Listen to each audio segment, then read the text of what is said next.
Well, hello, I'm David Freeman with Is That Really in the Bible? I want to look at one of the most encouraging verses in the Bible for the times, for such a time as this, the time that we now live in. You know, I don't know of anybody with 3 brain cells lined up in their head who would honestly say the direction that America is going is really, really great. No, I think, most people would admit something is dreadfully wrong with the direction this nation is going. We have rejected God, who has blessed us for a socialistic form of government.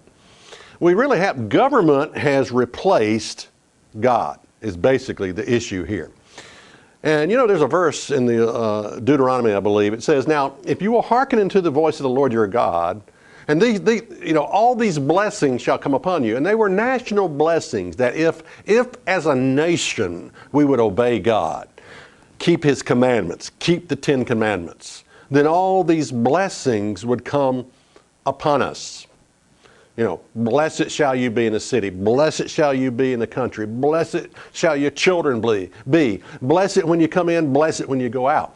And then the other side of the coin is, now if you will not hearken unto the voice of the Lord your God, all these curses shall come upon you. And the way I basically understand this is this: God speaking here, if you replace me with another God. Now we all know the first commandment, you shall have no other gods before me. Okay, what are we guilty of here? In other words, what we're guilty of is this: if you replace me with your government, which really is another God, the God of government. If you do that, well, that's a violation of the first commandment right there. You shall have no other gods before me.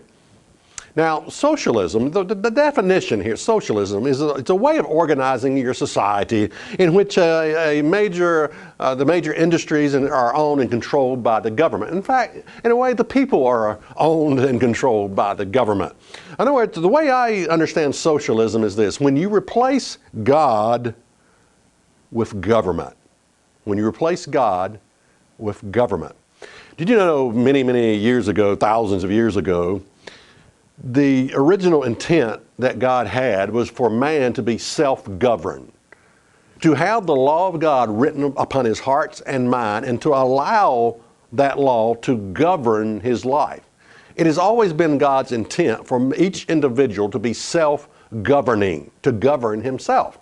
But very early in the history of the Bible, the children of Israel said, "Now we want to be like the other nations. Give us a king or give us a president to reign over us." In other words, they got tired of taking personal responsibility for their actions. They got tired of governing themselves. And they wanted to be like the others who had a king, who had a president, who would tell them what to do. And it was Samuel, I think God said to Samuel, said, "Look, they haven't rejected you, Samuel, but they have rejected me." When you allow your government to do for you what you should be doing for yourself, that is a stench in God's eyes, in God's nostrils, because we are to be self-governing. We are to govern ourselves. And when we shirk that responsibility for a socialistic, communist form of government, when you replace God with government, that is a stench in the nostrils of God. It is a rejection of God when you do that. Now, check us out on the web at isthatreallyinthebible.com.